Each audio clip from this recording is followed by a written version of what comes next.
Vamos falar um pouquinho sobre consumidor, sobre comportamento do consumidor, porque nós precisamos monitorar o ambiente ao redor da empresa, mas um dos elementos centrais para que eu consiga oferecer uma solução que tenha valor percebido, né?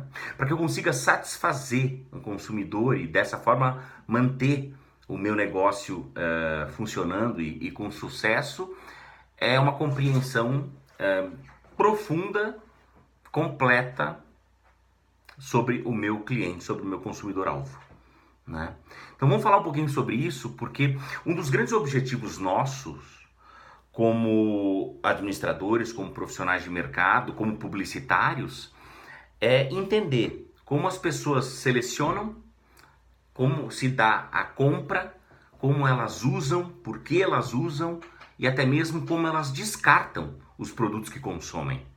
Se eu conseguir entender, pelo menos para o meu negócio, se eu conseguir entender esse tipo de coisa a fundo, eu tenho mais chance de elaborar produtos e serviços, elaborar comunicação, né? Elaborar toda a estrutura para atender esse cara melhor e oferecer algo com valor percebido maior, né?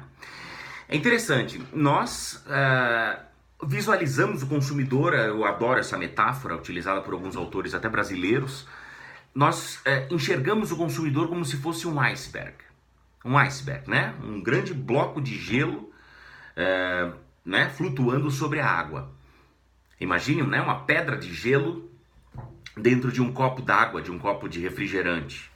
Você vai perceber que um pedaço pequeno dessa pedra de gelo, né? Aproximadamente, sei lá, 10% fica acima do nível da água. A maior parte fica abaixo do nível da água e, portanto, você não consegue enxergá-la. É interessante, o consumidor para nós age dessa forma.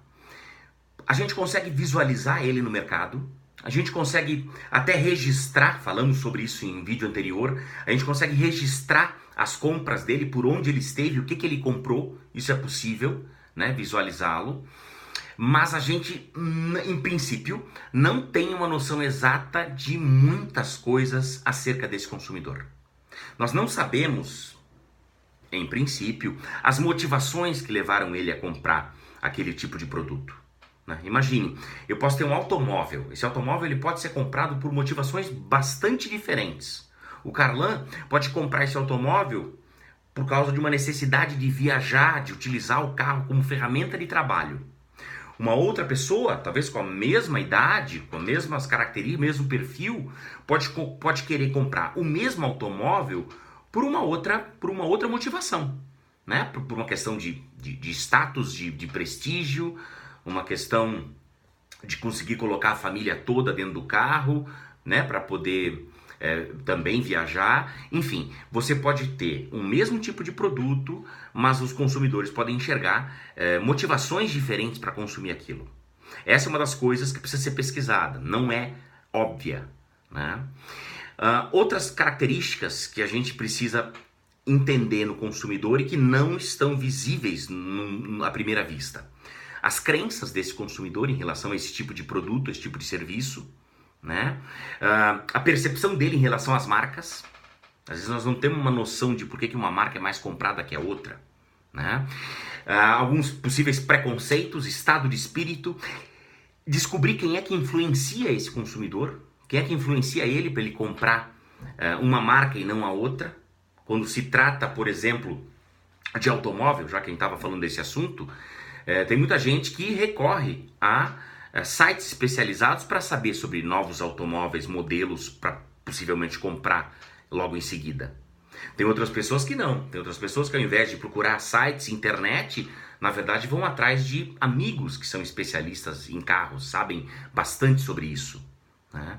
Então é bastante interessante você entender as influências, as motivações, as crenças, as percepções, os estilos de vida. Tem uma série de características do consumidor que não são óbvias, ou até são óbvias, mas não são visíveis, né? E a gente precisa pesquisar de alguma forma para entender isso melhor.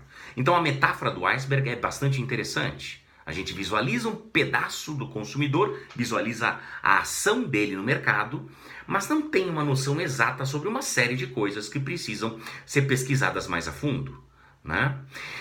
Outra coisa interessante, a gente consegue dividir o consumidor em 5 papéis clássicos. E isso é importante para a gente poder mapear quem é ele no processo de compra daquele tipo de produto ou serviço. Nós temos sempre um consumidor que exerce o papel de iniciador, é alguém que levanta a mão e fala, eu acho que a gente precisa comprar isso. Né? Pode ser alguém dentro daquela casa, pode ser alguém dentro da empresa, que levanta o braço, né? que avisa, olha, eu acho que está na hora da gente renovar nossa frota de automóveis ou de computadores e tal. Então o iniciador ele pode ser uma pessoa bastante interessante, ele pode não decidir muita coisa, mas é uma das primeiras pessoas a tomar a iniciativa de mencionar ou mesmo de se mexer na direção daquela necessidade. Segundo, nós temos influenciadores, tem pessoas que não compram aquele produto, mas cujo papel é fundamental por serem especialistas ou enfim, por serem consultados na venda de alguma coisa, né? Influenciadores, tem muitos medicamentos, tem muitos serviços da área médica onde os médicos são influenciadores, né? O que eles dizem aos seus pacientes é determinante para o paciente ir atrás daquele tipo de serviço, né? Na necessidade daquele tipo de serviço ou atrás de uma marca, de um tipo de medicamento. Então, a gente precisa entender quem são os influenciadores. Né? Dentro de uma família, você pode ter influenciadores, entre os amigos, a gente falou sobre isso antes. Descobrir quem são os influenciadores envolve pesquisa, na maior parte das vezes. O terceiro, e talvez, na minha opinião pessoal, o mais importante dos papéis é o decisor. Eu preciso entender quem é que decide dentro de uma unidade familiar, né? Em relação à compra de determinados produtos, tem pesquisas que mostram que, por exemplo, se tivermos uma família tradicional, por exemplo, né? Apenas para utilizar, pode ser que a dona de casa ou, enfim, a chefe da família tome as decisões em relação a alguns tipos de produto que vão entrar ali ou não.